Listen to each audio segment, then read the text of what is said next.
편안하게 있을 수 있는 곳이 전혀 그렇지 않습니다. 거기는 정말이지 인간으로서 대우를 받는다는 것이 얼마나 감사한 일인지를 뼈저리게 느끼게 해주는 공간이에요. 안녕하세요. 소초동 사람들의 진영희 변호사입니다. 여러분도 드라마 좋아하시죠? 저도 예전에는 드라마를 많이 보지는 않았었는데요. 특히나 이제 예전에는 드라마를 그냥 하는 시간에 봐야 됐었으니까 요새는 소위 말해서 다시 보기 또는 뭐 넷플릭스 이런 걸 통해서 얼마든지 지나간 명작 드라마들을 볼 수 있는 상황이 이제는 정말 참 자유롭게 드라마도 볼 수 있죠. 특히나 이제 드라마에 나오는 여러 가지 상황이 이 법에 관련된 그런 경우를 저는 참 많이 제가 변호사다 보니까 항상 이렇게 접하게 되는데 그 중에서도 슬기로운 의사생활이라는 거 요새들 아주 굉장히 장안에도 화제가 되는 그런 이슈 드라마죠. 근데 제가 우연히 그 슬기로운 의사생활 전에 만들어진 슬기로운 감방생활이라는 이 드라마가 있다는 것도 제가 알게 됐어요. 슬기로운 감방생활? 사실 우리나라에서 이런 감옥을 배경으로 하는 드라마를 만든다라는 것이 굉장히 신선하기도 하고 한편으로는 조금 위험한 시도이기도 하죠. 감옥이라는 그런 이 상황 그리고 그 감옥에 들어가 있는 사람들을 주인공으로 한다는 것 그 자체가 굉장히 저는 제가 변호사로서 굉장히 궁금해서 그 드라마를 우연히 보기 시작했는데요.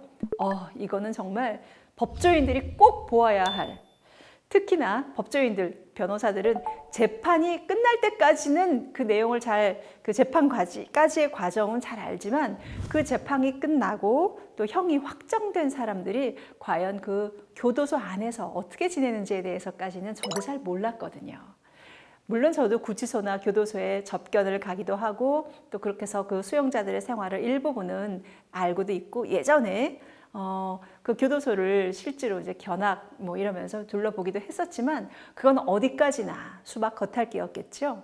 제가 이 슬기로운 감방 생활을 보면서 이게 어느 정도 시청자들이 볼 땐 이게 실제와 어느 정도 소위 싱크로율이 높을지 아니면 이게 진짜 약간은 드라마이라서 이러는 것인지에 대한 궁금증을 갖고 계시지 않을까 하는 생각을 했었는데 궁금하지 않으신가요?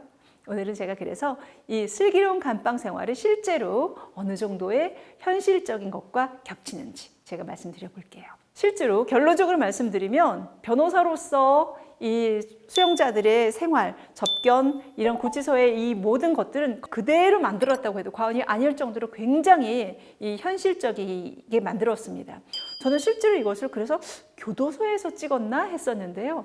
이게 교도소를 세팅장을 만들었다 그러더라고요. 굉장히 놀라웠어요. 그 정도로 실제 교도소와 실제 구치소와 거의 흡사했습니다. 그리고 그 안에서 있는 방이나 수용자들의 식기라든지 도구라든지 또 거기서의 생활, 소위 말해서 추력을 나가고 또 그들이 어떤 징벌방에 들어가고 이런 것들조차도 다 너무나 실제와 거의 유사했습니다. 물론 그렇게 잘생긴 수용자들이나 또는 그렇게 잘생긴 교도관들이 그렇게 많은지 그건 잘 모르겠어요. 하지만 어쨌든 간에 실제로 교도소의 생활과 구치소의 생활을 그대로 묘사했다는 것에 대해서 저는 매우 큰 점수를 주고 싶습니다. 자, 그런데 여기서 문제 하나? 구치소와 교도소는 뭐가 다를까요? 그냥 이름이 좀 다른 거고 또 건물이 좀 다를까요? 아니에요. 구치소는요, 재판을 받고 있는 중에 있는 사람, 즉 1심, 2심, 나아가서 대법원 3심 이 아직 재판이 끝나지 않아서 형이 확정되기 전에 있는 사람들이 가는 데가 구치소입니다.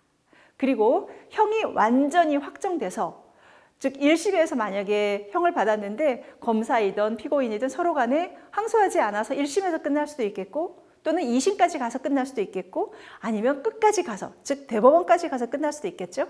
어쨌든 이렇게 끝이 나서 형이 확정된 사람들이 가는 곳이 교도소입니다. 그러니까 한마디로 형이 확정되기 전에는 구치소, 형이 확정되고 난 다음에는 교도소 이렇게 나뉘어지는 건 거죠. 거기에 나오는 우리 김재혁 주인공도 형이 확정되고 나서 구치소에서 교도소로 이감되잖아요.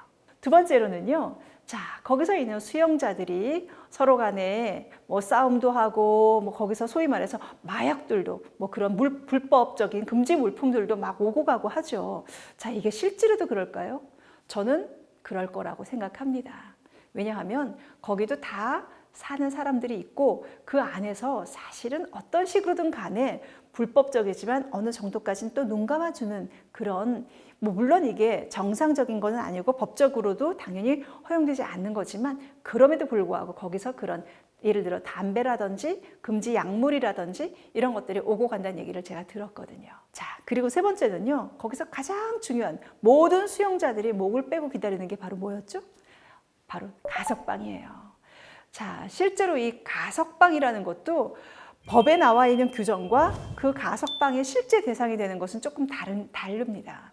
법에서는 형기의 3분의 1 이하부터 가석방 대상이 되지만 실제로는요, 형기의 한 70% 이상을 채워야 가석방이 되는 현실적인 관행은 그렇습니다. 거기서 보면 가석방이 거의 80% 이상의 형기를 채우고 매우 모범수로서 행형 점수라든지 또 교도관 평가 점수라든지 이런 것들을 착실하게 쌓은 소위 모범수들에게 가석방을 허가하는 게 나오죠.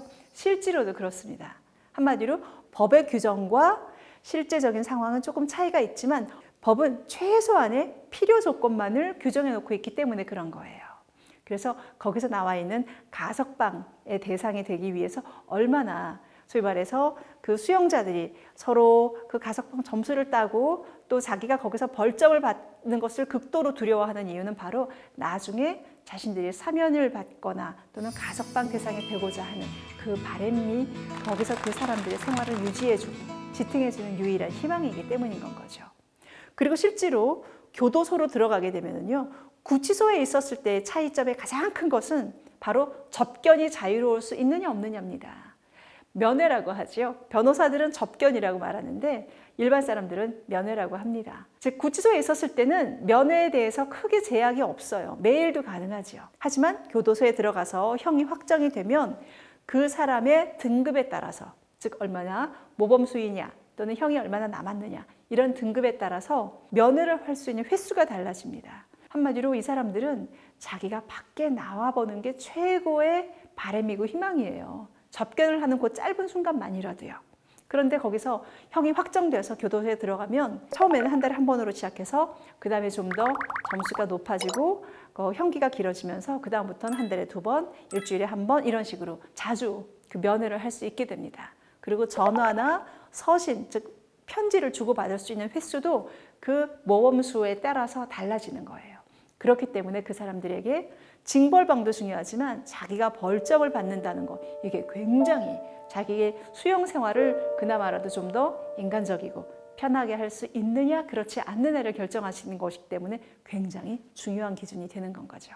자, 마지막으로는요, 이런 교도소에서 또 이렇게 사는 사람들 사이에서 거기서도 다 마찬가지로 사람이 사는 건 거죠. 형을 한번 받고 그 안에 들어갔다 나오게 되면 그 다음번엔 이 사람이 똑같은 죄를 짓게 되면 굉장히 가중처벌을 받습니다.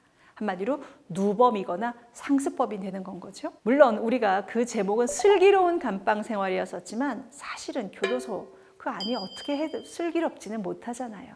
들어가기 전에 슬기롭게 처신해야 되는 건 거죠. 간혹 형이 너무 약하다. 아니 이런 죄를 지었는데 형이 꼴랑 이거밖에 안 돼? 라고 해서 굉장히 분노하는 경우를 많이 봅니다. 저 또한 마찬가지예요. 하지만 그 슬기로운 감방 생활에서 보여주는 것처럼 수형 생활은 결코 인간적이지도 그리고 편안한 무슨 자기가 죄를 지었다고 해서 그냥 자리만 옮겨서 편안하게 있을 수 있는 곳이 전혀 그렇지 않습니다. 거기는 정말이지 인간으로서 대우를 받는다는 것이 얼마나 감사한 일인지를 뼈저리게 느끼게 해주는 공간이에요.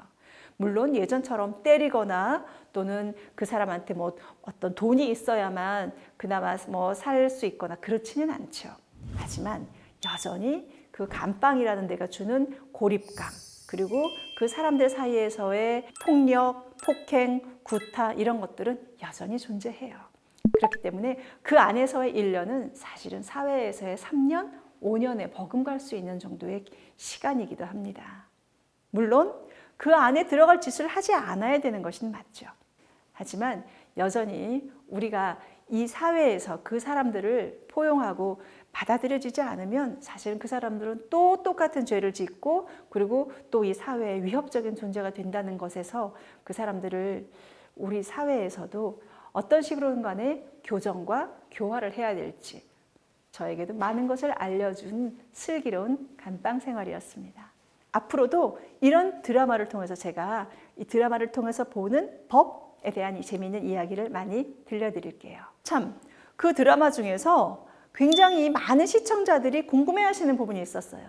바로 마지막 회에 거기에 나와 있던 마약범 한 명이, 소위 말해서 해롱이라고 하는 마약범이 만기에 출소를 했는데 바로 출소한 그날 다시 또 마약을 해서 그리고 나서 그 길로 바로 다시 또 잡혀 들어가는 그런 장면이 있습니다.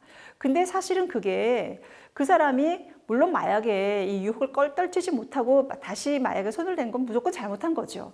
근데 그러자 그 사람이 그 주사기에 손을 대고 그 마약을 꼽자마자 바로 경찰들이 들이닥치거든요. 소위 말해서 함정 수사를 한 건 거죠. 그런데 이런 함정 수사를 하는 게 이런 거는 불법 아니야? 이런 수사를 해도 돼? 라고 하시는 시청자들도 분명히 많이 계신 거라고 저는 생각하는데요. 실제로 마약범들에 대해서는 이런 식의 함정 수사를 많이 합니다. 물론 본인이 자기가 그 마약을 옆에 놓고 너 이거 해 또는 뭐 너 이거 다시 뭐 주사기 같은 거 주면서 하는 그런 식의 함정 수사는 하지는 않아요. 그게 아니라 네가 지금 이제 마약을 예를 들어서 운반하거나 배포하거나 마약을 사고 판 사람들, 대부분의 마약범들은 점조직으로 이루어져 있기 때문에 그 사람들이 누구에게 이것을 주는지를 알 수가 없습니다. 그렇기 때문에 그 마약을 서로 주고받고 하는 그 장소에 소위 말해서 이제 경찰에게 네가 이번에 나를 협조를 하면 너의 형량이나 이번에 수사에서는 좀 편의를 봐주거나 심지어 기소를 안 할게. 즉 처벌받지 않게 해줄게. 라는 딜을 하고 그 사람을 통해서 더 큰 뒤에 배후를 잡게 하기 위한 그런 수사를 하는 경우는 많이 있어요. 근데 그 드라마에서는 사실은 그날 출소한 사람에게 다시 마약을 주고 하게 한 다음에 그 자리에서 잡아가잖아요. 그런 식의 함정 수사는 사실은 거의 없어요. 해소도 안 되는 것이고요. 그렇기 때문에 실제로 그 부분에 대해서는 그 드라마가 조금 그 주인공을 너무 마약이라는 것을 한번 하게 되면 이렇게 끊기가 어렵습니다 라는 그런 경각심을 불러일으키기 위해서 그 장면은 조금 무리수를 둔 게 아닌가 싶은데요. 그런 게 아니라 마약을 운반하거나 팔거나 사거나 하는 그 현장에 그 형사들이 잠복해 있다가 그것을 살려고 하는 그 거래선을 잡는 그런 함정 수사는 흔히 한다는 것도 제가 말씀드릴게요.